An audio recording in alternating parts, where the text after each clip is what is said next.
Dear Torstein Hagen, dear students of NHH, dear colleagues, and dear friends of NHH, welcome to the Lehmkuhl Lecture 2024. This annual lecture is a very important event at NHH. The lecture is given in honor of the founding father of NHH, former cabinet minister Christopher Lehmkuhl. Mr. Lehmkuhl was a businessman and a politician, and at the height of his political career, he was appointed as a minister in the government of 1905. That was important for us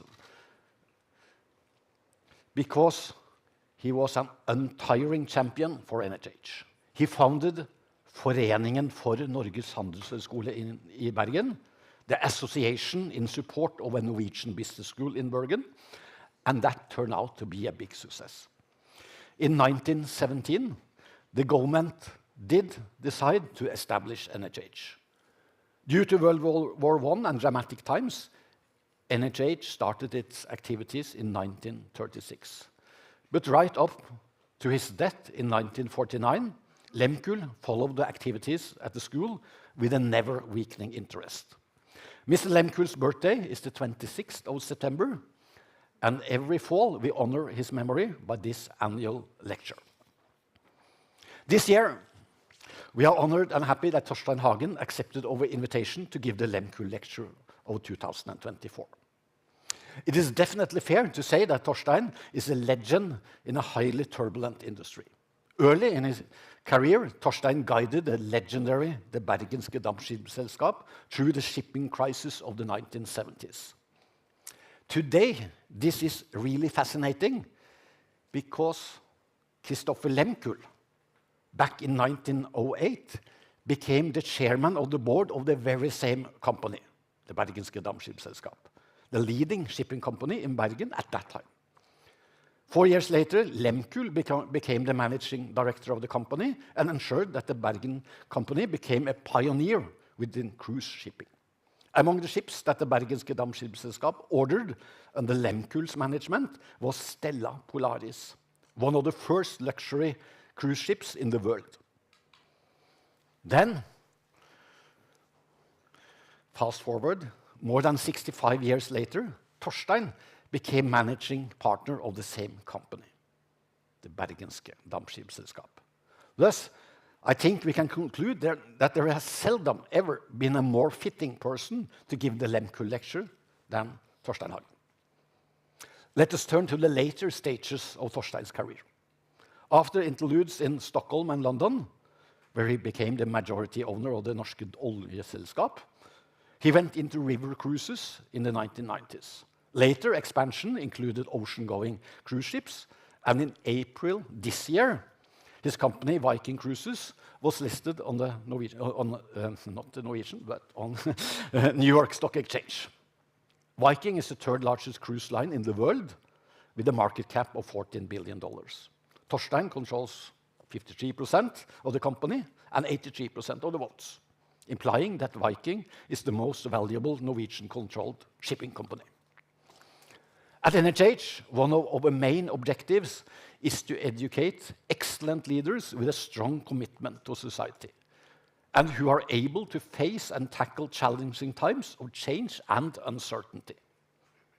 In both becoming and being such leaders, I believe we all should be inspired by Torstein's ability to initiate both big projects and initiatives, as well as the even bigger projects and initiatives. His ability and will to manage risks are also extremely impressive and should also inspire us, because those who dare often win. Dear Torstein, the floor is yours. We look forward to your talk.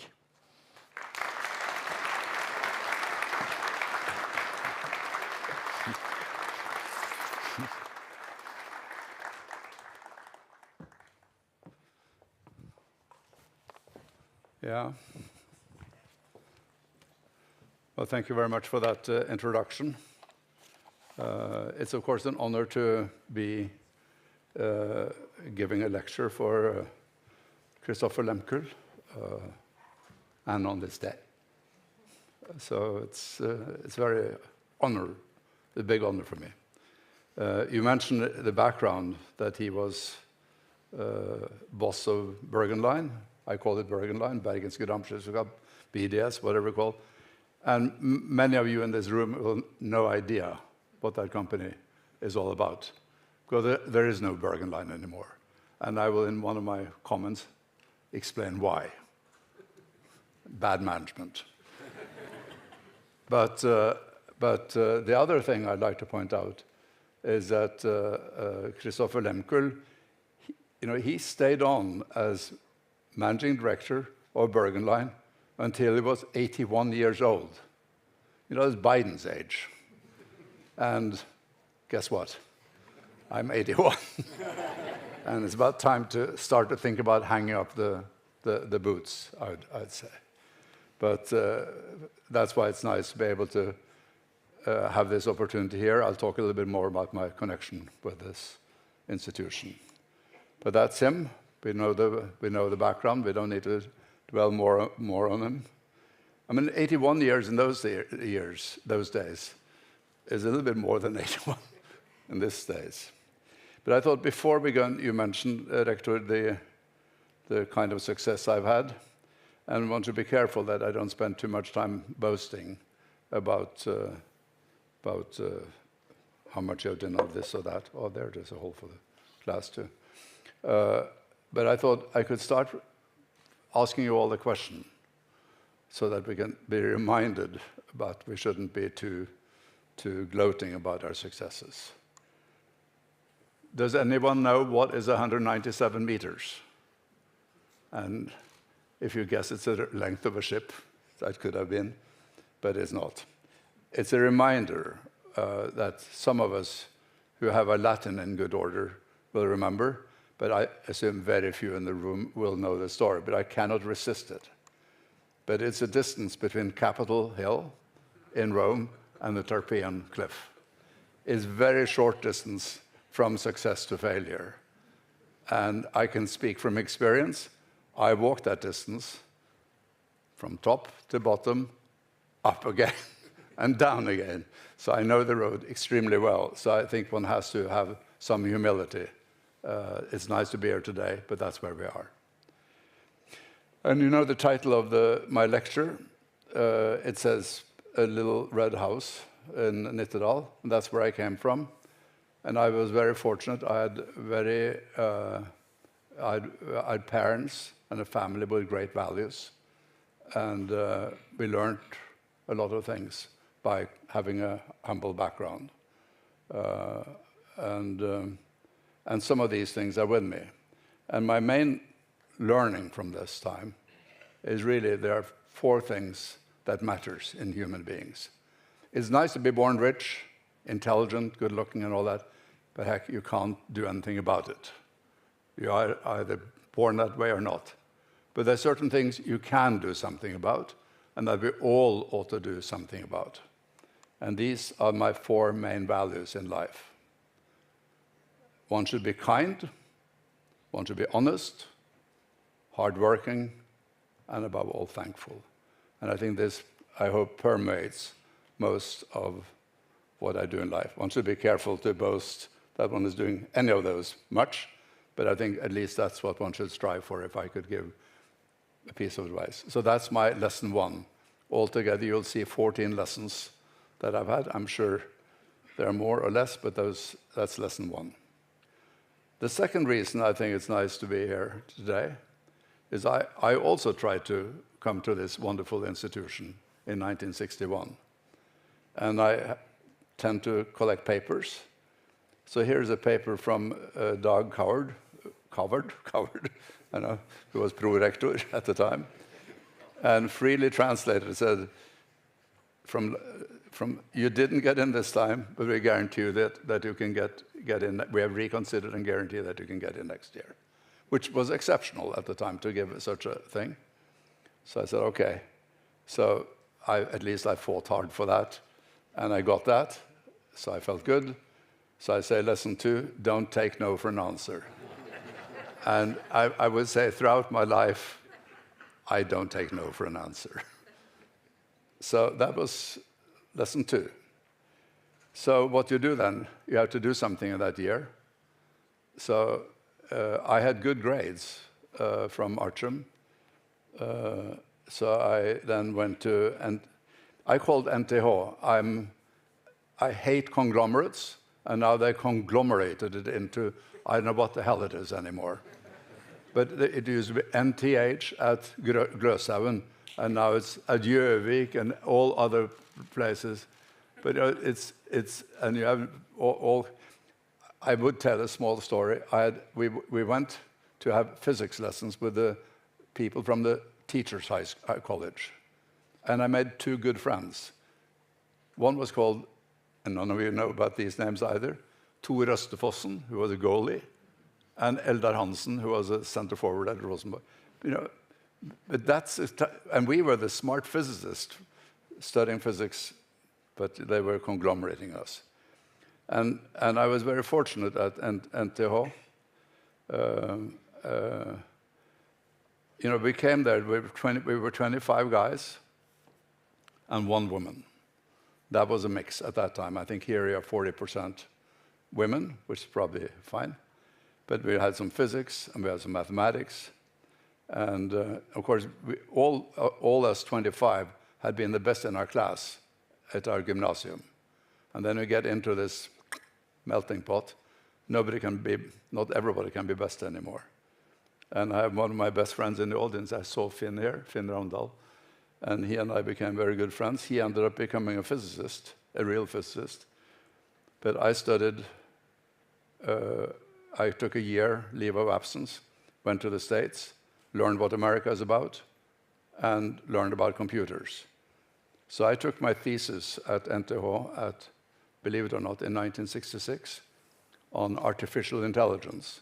So I programmed a computer to play the game of Go and play against itself and so forth. And of course, if I'd continued, I could have been a rich man. But I had no idea what the potential was. So I just moved on. And Finn moved on to, so you see the red, green, and blue blobs? They're called quarks. And that combination of quarks is called the proton when you all add it all up. But it was a good thing to get below my belt. And what did I learn? So I said, I can't go back to NHH. I have to complete what I start. And I'm very glad I got a solid logical mathematical foundation, which is a good basis. And then I'd become so fond of the US that I said I applied for Harvard Business School. And it's a nice picture, isn't it? Good colors. But it was a phenomenal thing, 2 years program with case studies every day, 3 cases every day. And I felt it was a good way of packing in a lot of experience.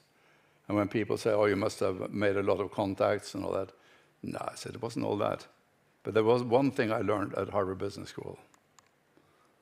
Nothing is impossible. And that is my approach to life still. Nothing is impossible. If you can think it, you can do it. So that was it. And then I was fortunate, I was approached by McKinsey & Company, which not so many people had heard about at the time. And I got a job. The boss, or the real founder of McKinsey, was a guy called Marvin Bauer. And he had a strong belief, and which he pronounced, first the client, then the firm, then yourself. Don't do it for the money, per se. And I think that was a very good wisdom. And quite frankly, that is the way we in Viking behave today. It's first about the clients. And I was soon part of the team that set up the McKinsey, the Copenhagen office, the Scandinavia office. And the guy who did that, I asked him if he could be here today, because I think he's a man who nobody knows who was anymore. But it's Per Borg Andersen. And about 3 of us who set up the office. And I think now there are 700 people in Scandinavia in McKinsey. And of course, it was a good postgraduate experience. And of course, I thought it was a great place at that time. But heck, one thing is to be a consultant, and the other is to drive the car. So let's start driving. So I had looked around, and I'd seen a company called Bergen Line.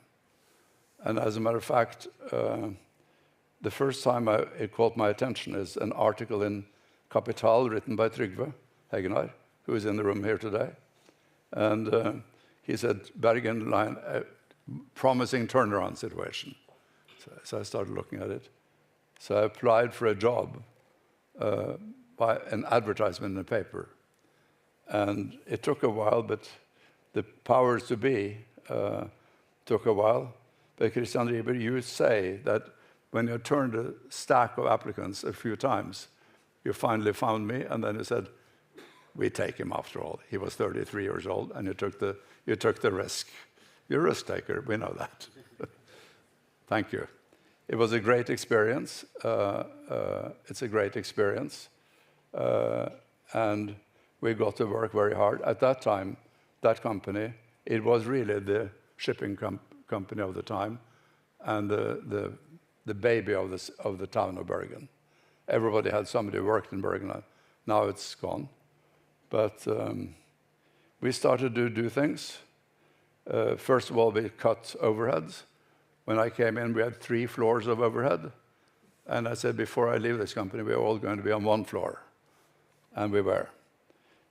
We cut out some unprofitable businesses and sold some of them for good price. This is a map of the Coastal Express. Trygve, you and I may have different points of view on should the Hurtigrute exist or not, but you have done a good job at it, at least. But we compared the route map of Hurtigruten with that of Widerøe, and we said you can do what Hurtigruten does with what Widerøe does. So we sold that and made some money on it, and we saved Bergen Line. Then after a little while, we had a cruise investment in cruising in Royal Viking Line, and we had hellishly difficult times. There was a financial crisis in 1980-ish, after the oil crisis in 79. And we owned a third, at this stage, we owned half of it. And it started to create a big drain. And we said, we have to fix this company. And we did, in many ways. You see, these are 2 ships. One is a bit longer than the other, so we lengthened the ships to get better economics. And we saved costs. It was huge overheads. As you understand, I'm a big enemy of corporate overheads. It's what kills businesses. So it started to go well. And then I was CEO of Bergen Line, and I was CEO of Royal Viking Line, and I commuted between San Francisco and Bergen every 2 weeks. And then there were some powers in the board that said he can't do both jobs. We were doing quite well, thank you. But obviously there was somebody was not happy. So in the end, you have to make a choice. So I chose that I did. I moved to San Francisco. And then once I'd moved to San Francisco, these people, I call them these people, I will not mention names, in the board of this company said, now we want to sell the damn thing. We got rid of him in Bergen, so now we're going to get rid of him in San Francisco too. I felt. It wasn't probably not the main motivation. And in the meantime, the chairman of the board had managed to appoint himself as chief executive. So, because he had created a vacancy by getting rid of me. So, okay, you understand what I mean. So that went. So I said, okay, if you're going to sell it, then I want to be able to buy it too. And I put together a consortium of investors. For 240 million, we had a deal done. And then one day, it was announced and all that, and one day I sat in the summer house in Drøbak and listened to the Dagsrevyen, and I heard, oh, it hadn't been sold to Hagen & Co. after all. It had been sold to Kloster, and I'd been fired.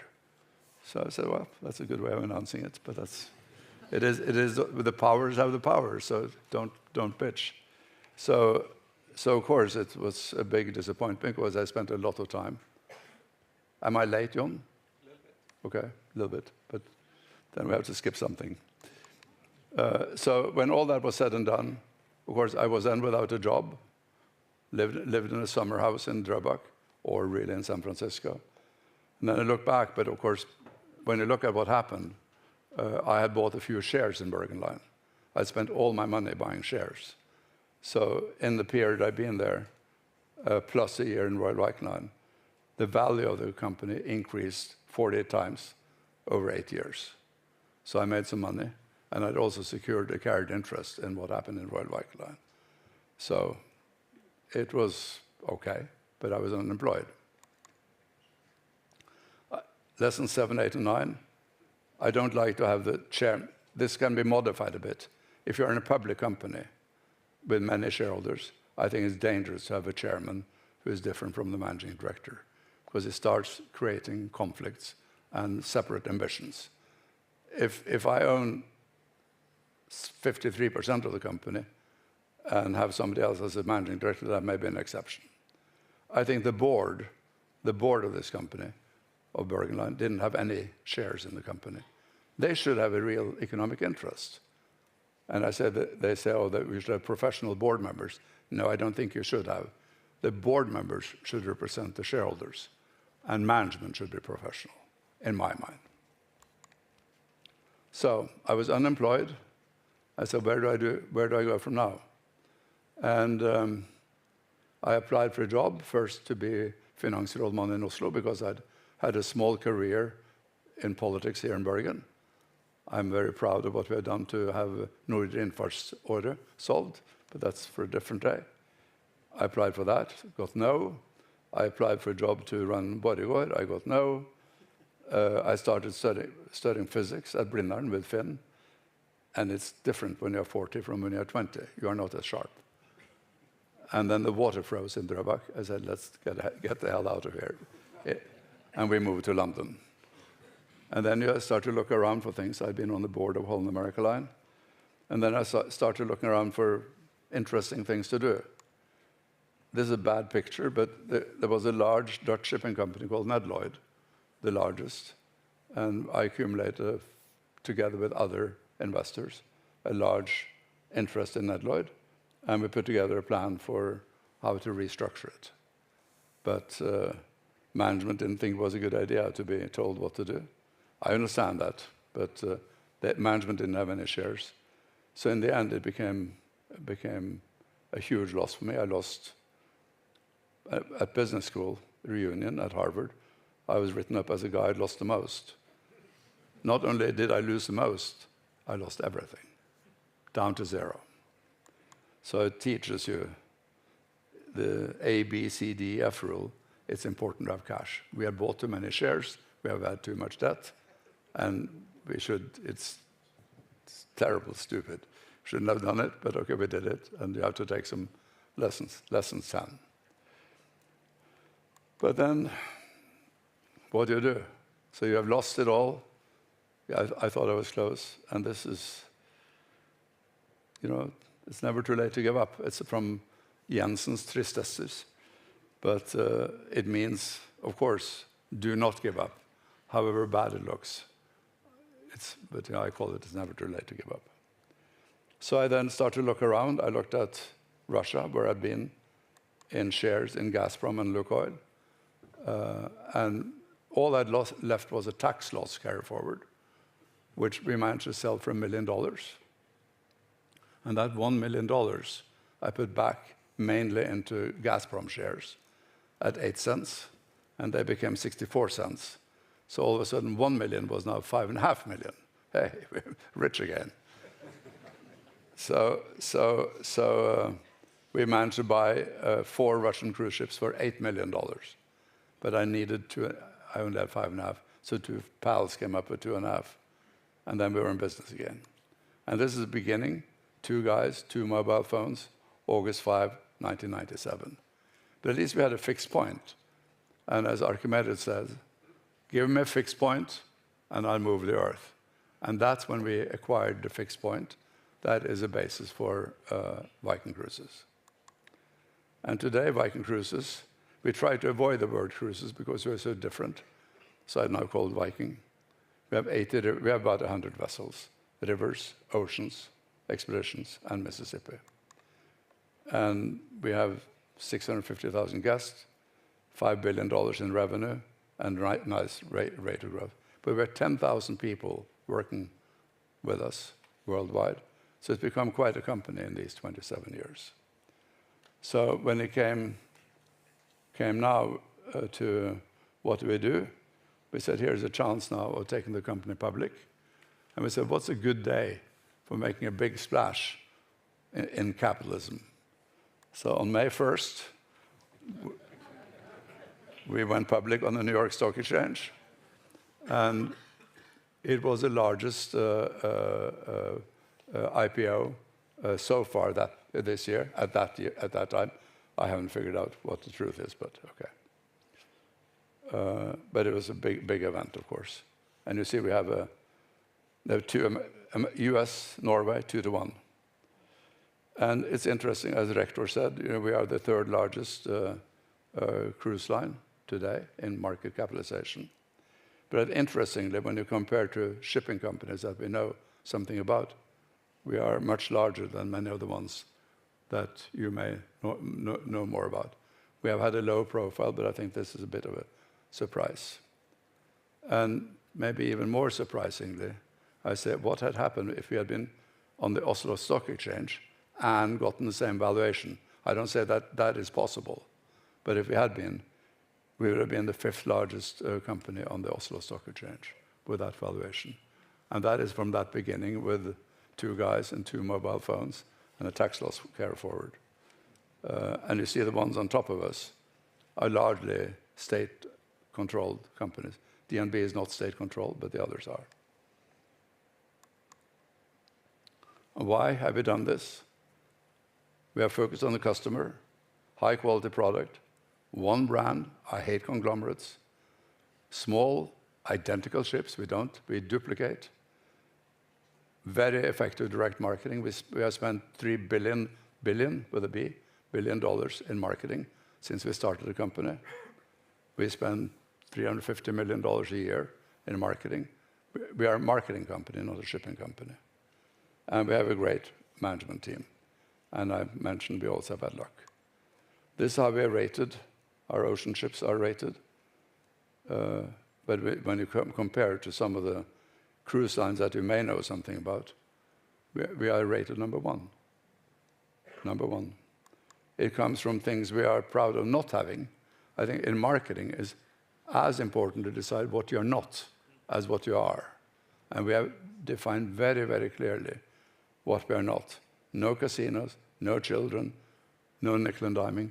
And I say no foreign languages. English is the only language allowed on board. And there are a few other things. So we're very, very clear as to who we are. And we have about a 52% share of the river market. We are 82% from the US customers. We are 24% of the luxury cruise market, where we are. So it's, and growing. So we're quite proud of where we've gotten to. And the management team we have is here. Nobody has been there less than 17 years in these positions. And as you can see, we are diverse. We have one lady from Vietnam. We have one from Vietnam. We have one from Norway. We have, so it's a very, very diverse group. But we don't have any quotas. We pick the best. And maybe a small point, they all earn the same. We are a team. So we don't try to say that you are better than the rest of them. We are a team, and we're in it together. Same pay, same bonus, same stock options. That applies to me. It applies to Karina. I have some other shares, which help me a lot, don't get me wrong. But I think it's a very, very nice, it's a bit socialistic, they say, but I think as Scandinavians, there are certain things in our blood which I think play very well when it comes to management. And I said, there are 2 things. We have been lucky, so let me not forget about that. And we also have faith. We believe. And this is from a roadshow. And do you watch Ted Lasso, some of you? You see the yellow sign he had on his door? This believe sign here is on the door of Jamie Dimon, the CEO of and chairman of JP Morgan. And this is our roadshow team when we did the IPO. We believe. And if you don't believe, then you shouldn't do. But if you believe, you can get far. And all this value we have created in spite of serious setbacks. And the way we have behaved is that when times have gotten rough, we have acted when others have panicked. So September 11th was such event. We continued marketing and take market share. The Iraq War, similarly. Financial crisis, we started to build new ships. COVID, we had a phenomenal approach to COVID. We took it very seriously. We were the first to stop, and we were the first to resume. And we built PCR laboratories on all our ocean ships. And tested everybody every day. And then Russia, Ukraine, well, I know what, I have a question mark on it. What did we do? We laid up 5 ships in Russia and 1 in Ukraine. But we try to take these situations and make something out of them. We are contrarians. I thought I could mention a little bit, since I'm in Norway, a little bit about propaganda, what we are doing in Norway. We have 11 ships under NIS flag. We have 8,000 members of the Norwegian unions. We have built expedition ships at Vard for 5 billion kroner. Cadet programs. Wilhelm Wilhelmsen, Thomas, you are here. You are running the nautical technical side of our ships. And we are very, very pleased with that. Most of the time. When not. And we all remember it. And I think our vessels are very classy advertisements for Norway. And we give us a lot of support to various Norwegian cultural institutions. So some of us are proud of being Norwegians. But we haven't always felt that everybody has given much in return. So when COVID we needed a vaccine for our crew, who are members of the Norwegian Seamen's Union. And we asked, could we get some of the AstraZeneca vaccine here? Which was all thrown away, I believe. But they said no. So we got our vaccine from Malta, Bermuda, and the UK. So we got our staff on board the ships vaccinated. But the Kingdom of Norway did not want to help. Also, the ships were built ships at Vard for 5 billion kroner. But we could not get them financed in export finance on the similar terms to what we have elsewhere, because we have some principles which I would have shared with you. But for example, we don't like to have financial maintenance covenants. And that is how we arranged everything with the big ship financing institutions in Germany and Italy. But Norway needed to have something so they can step in when things get bad. So we could not get them financed here. So what do? We paid cash, which is just as good. So I feel Switzerland is important for us. I live in Switzerland. I've lived there since 2004. And I've said on occasions, I'll move back to Norway when they move the Rhine from Basel to up here. There may be a couple of other conditions I would attach, but let's start with that one. That's why we are in Switzerland, because we started as a river cruise company, and that's where we are. Swiss flag, head office, many crew members, and US is important for us. So when all this is put together, we have a company like this, which is owned 53% by the Hagen family, and I think we have 87% of the votes. As you understand, I've seen what it means not to have control. So in New York, on the New York Stock Exchange, they say, fine, no problem having 2 classes of shares. And as long as 2 classes of shares. And when we look at the returns that have been made, we put in, remember the 5.5, 2.5 came from somebody else. So we put in 5.5 million. And that 5.5 million is today worth 53% of 14. So if you look at our computer, we have done a compounded return of 33% on that 5.5. So it's been a good. So I feel fairly good about where we have gotten to. And it reminds me of Bagot, who was editor of The Economist. The greatest pleasure in life is doing what other people say you cannot do. I have this one in 2 variants. One I have on a stack of calendars from VTB Bank in Russia, the state-owned bank. They have the same philosophy. But I like to do things differently.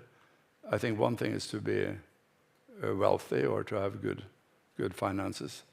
But I think even a bigger reward is to do great things, I feel. I think I have a reasonably modest lifestyle. My watch is not a Rolex, it's a Swatch.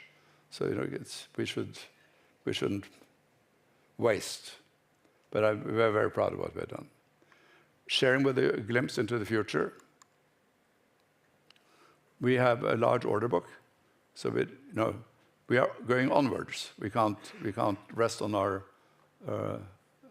laurels. So we have a big order book of river cruises, and we're going to double the ocean fleet. We have also started a business in China, where we have a joint venture with China Merchants Industries, and we have a ship under. One of these ships is now under Chinese flag, by far the best, and we now carry American guests on a Chinese flagged vessel between ports in China. And we know that the Chinese market is going to be big one day, and we are patient.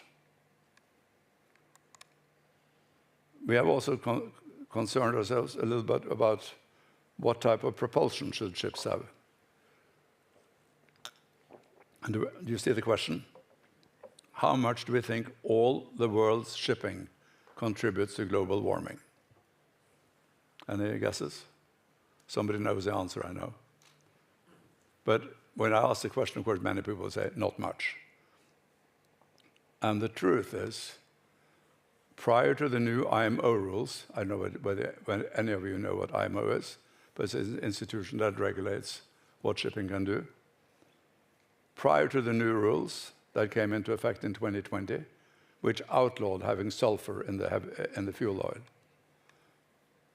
you can read in the IPCC report, negative. Prior to those rules, all the world's shipping contributed to global cooling. You can't say that, because then I'm what? I'm a climate denier. But I have the source I read the reports, it's the truth. Now, admittedly, it has some sulfur, and sulfur has negative impacts on other things. But it's come to realize that this is the worst thing you can do for global warming. We have had research done by SINTEF. As I said, I sometimes said, I'd rather be right than rich. It's nice to be both, don't get me wrong. But I'd rather be right. And we have studied this very carefully. So this is a little bit complicated, but if you show the sulfur is a cooling effect, so heavy fuel oil contributes to global cooling. To the right is LNG, and LNG is another marketing word for methane. And methane is the worst greenhouse gas you can have. It's 30 to 80 times as bad as CO2. So now everybody's saying, go for LNG. And that's the next fad we're going to get into. So first we said, get rid of the sulfur, let's go for methane. So it's crazy, I'm afraid. But Don Quixote was fighting also Dutch windmills, were they Spanish? But so I just want to share this. It's one of our things, we have to get it right. So what do we do as a company on our new ships? We like to at least be aware of the environment. Oh, shit. And we say we go for hydrogen fuel cells. Looking personally forwards, I would have liked to. I thought about what should I talk about here, but I thought the thing I've talked about now is probably of some interest. But I have a lot of other things I would have liked to talk about. Norway, what's wrong with it. I will not talk about taxes, because nobody likes taxes. I will not plan to stand there and say I love taxes. But look at how we are wasting. The amount of waste that this country undertakes is huge. And I'd not remind us of it. That's for another day, I think. But if I could sum up and say, okay, if I should look back and try to look at because that thing I like to resume.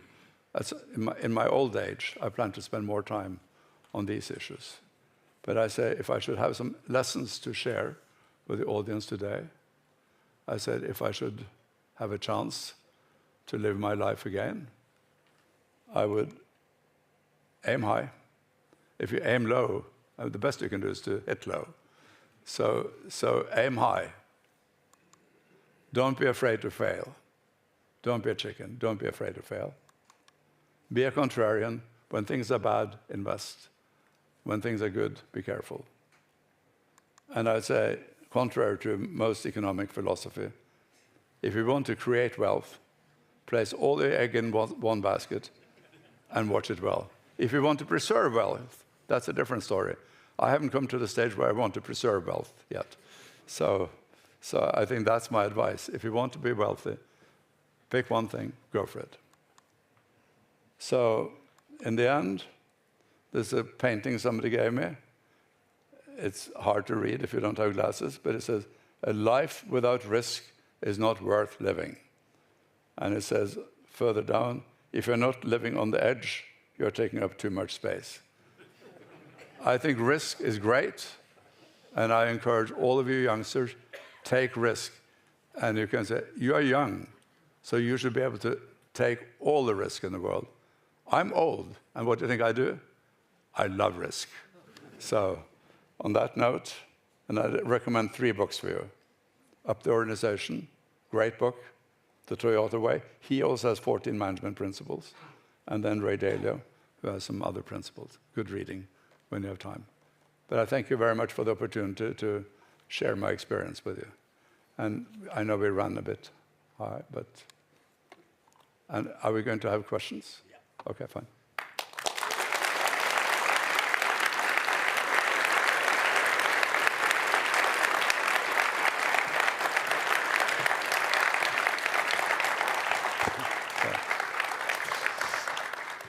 Thank you for a perfect and inspiring talk. Some lessons there, at least for me, particularly towards the end. But probably for a lot of you as well. We open up for some questions. So this is a big chance. It's not every day that we have a businessman loving risk on the stage. So the floor is open. This is your opportunity. Yeah. Norwegian management, and usually board of directors as well, in my research, rarely buy shares in the company they have. How do you make them do this? How would you make them do this, or would you even try to? I would invest in companies where management has a significant economic interest. As I think I told you, when I joined Bergen Line, people thought that that company was on the verge of bankruptcy. And the gentleman who finally took the job that I had, he had also been offered the job, but he thought it was too risky. But I bought shares. I think you shouldn't buy shares in a company if management doesn't have shares. And I think it should not only be options, because that's sort of a one-way bet. It should be shares, skin in the game.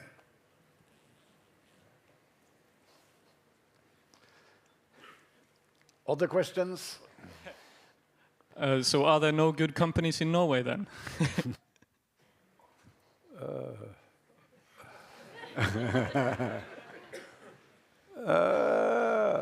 I haven't invested in any, but I'm sure there are. I'm sure there are.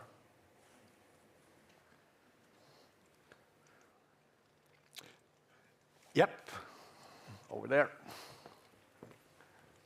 Well, welcome to NHH. I'm a faculty here. I'd like to give you a challenge. You may have seen that on the lawn by the statue there is a Pelton wheel from a Norwegian hydropower plant. We got it put there during an international conference in 2016, and next year we have an international maritime economics conference. Could we have a beautiful propeller as a second sculpture in the yard of NHH? I can tell you we've had only positive feedback on getting a Pelton wheel there. Some people are saying, I thought you only did finance here. No, we don't. So could we have a beautiful propeller? Use your connections. Yeah, they're expensive. And we are cost conscious. Yeah, good idea. Maybe you could have, I could let you have a model of one of our ships, which you can have somewhere. That we can procure. We have one at the Sjøfartsdirektoratet in Haugesund. They have one in the reception area. Hope they haven't removed it, but it had an unfortunate incident. But I think they kept it. But that we could do, for example, if that's something we could contemplate. Yes. But I'm fascinated by this risk appetite and maybe sort of management to deal with the risks. But is this part of your DNA or something you have learned at Harvard Business School? Or no, I think as a young man, I was risk adverse, I would say. But then you play. And you win some and you lose some, and you say, well, and then you learn. I think just blind risk is, then you can play roulette. But I think if I want skill, I'm a good analyst. I love analysis. So if you can analyze the risk, so it's a measured risk. That's of course the trick. And Siri was here. We were part of a project in 1979, I think, and where we built some of the first models for how to forecast supply and demand of tankers and bulkers. I think they were extremely helpful models. We were quite advanced in Bergen Line at the time, and we had a good cooperation with you and Tor Wergeland. For a microphone. This gave us a chance to test the theories. Tor and I was young researchers. I was young too. Everyone was young. Yes, but you were in business in shipping then, and we tested our theories, got criticism, and learned a lot. And I think also, as you say, you learned a lot. Yes, and we made some money on it too. Yes. Perfect. Other questions? To a man running a marketing company with some ships, by the way. Yep, on the back.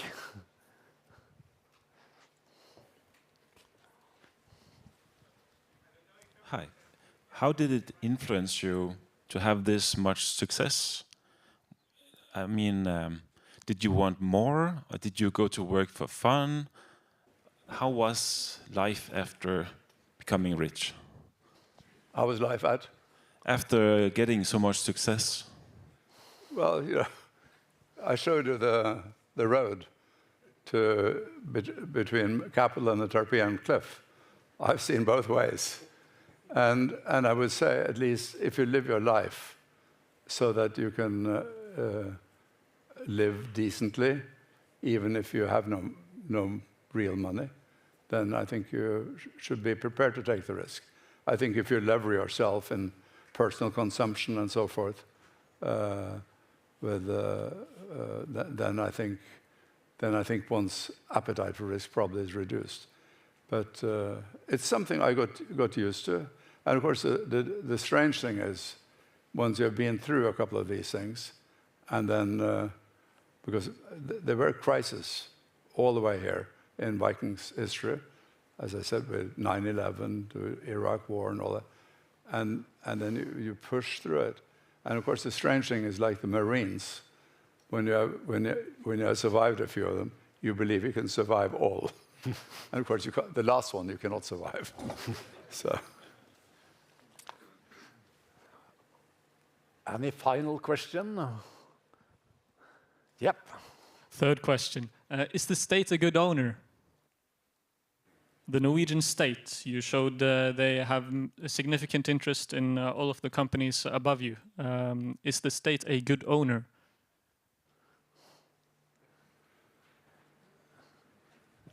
I could answer with one word or two words. One word would be brilliant. I use two words. Hell no.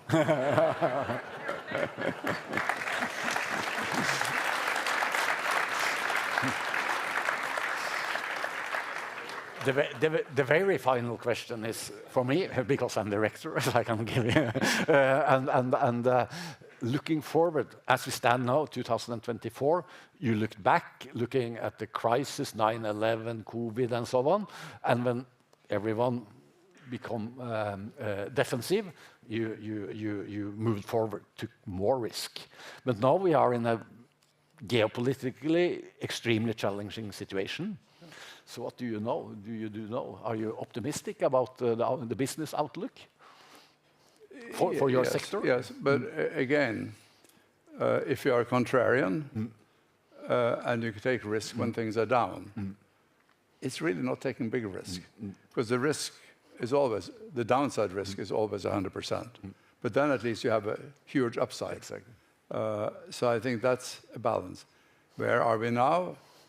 We have 5 ships doing nothing in Russia. We have 1 being bombed the shit out of in Odessa.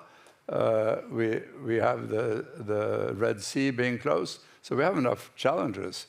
But as long as you, again, the ABCDEF rule, as long as you have enough cash to carry throughout and do the right things, you shouldn't be on the brink all the time with your finances.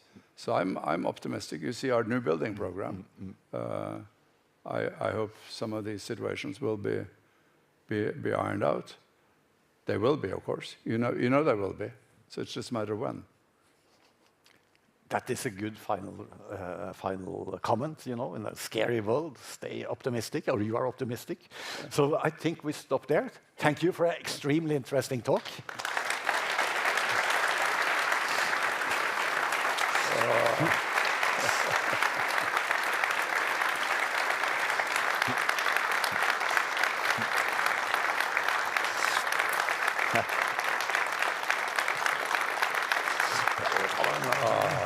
Thank you. And this is of course a book about Christopher Lehmkuhl. So please. Oh, okay. Thank you. Thank you very much. Thank you.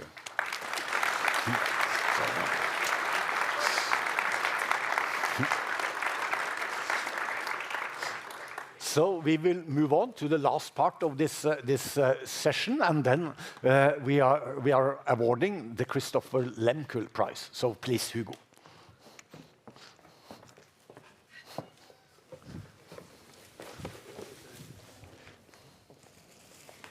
Ja. Jeg kan bare feste den på nytt. Ja, du kan bare være med opp. Jeg setter det ved siden av.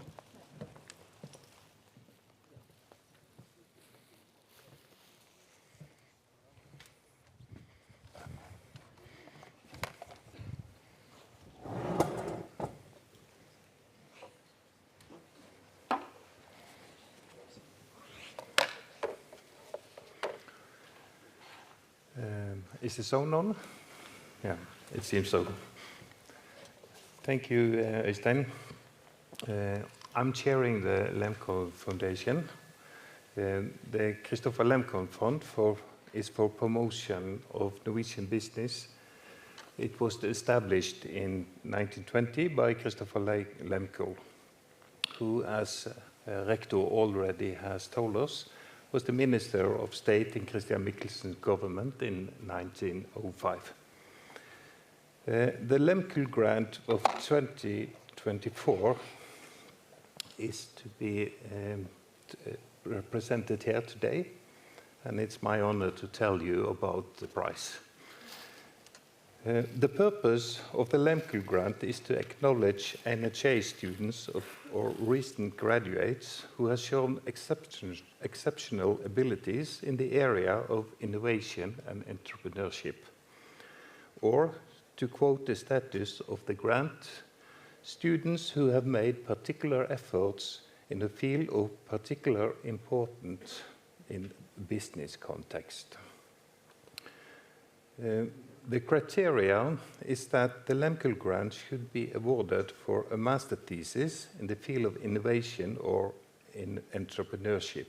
The thesis should be related to new products or services or to new business models. It should directly or indirectly contribute to innovation, and it should be of high academic quality.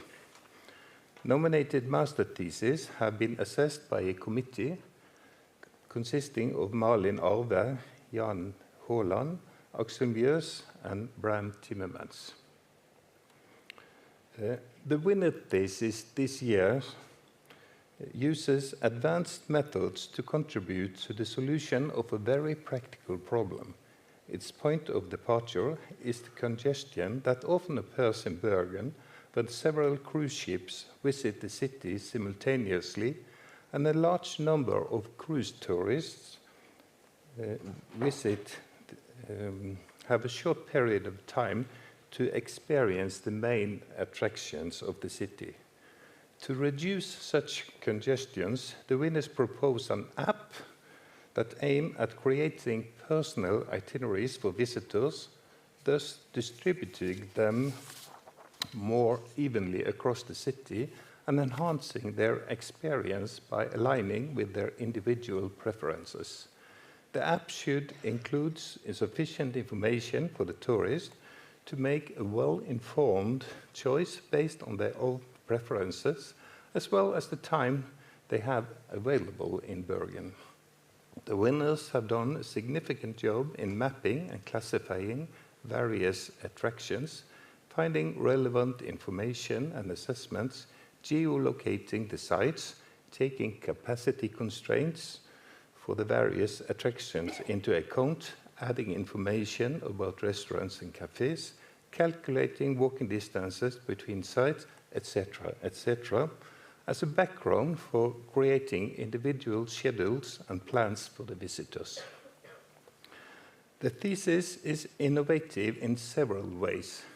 Even if the problem is seemingly simple, it is in fact not easy to formulate and solve a workable model that can be scaled up to a number of cruise tourists the number of cruise tourists Bergen could have on one busy day.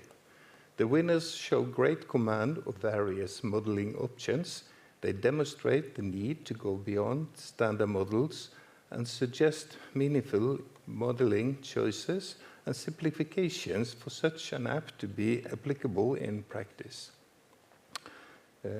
There is no doubt that this thesis laid a theoretical and practical foundation for an actual app to be developed to help reduce congestions of cruise tourists in Bergen, as well as enhance the experience of the individual visitors.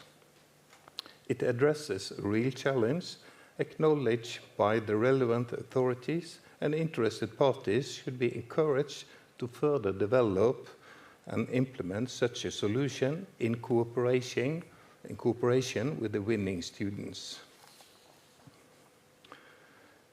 The prize this year awarded by the board of the foundation is 50,000 Norwegian kronas. And the Lehmkuhl Grant for 2024 goes to Nicoline Wallaker and Adna Alibasic. Please enter the stage.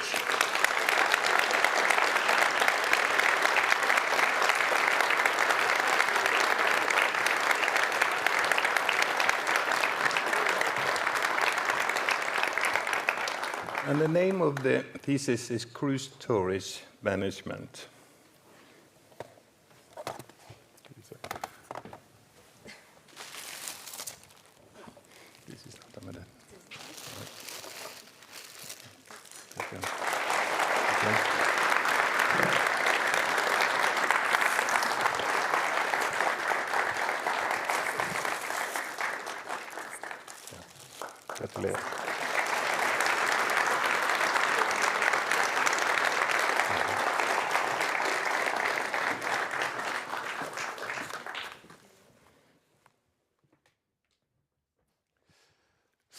This concludes this year's Lehmkuhl lecture and ceremony. But one final message. We learned some lessons today. And these lessons are inspiring. And in order for you not to forget them, when you go out of the room, you will get a copy, you know. So put it on the floor, not on the floor, but on the wall, and maybe you are inspired. Thank you for today.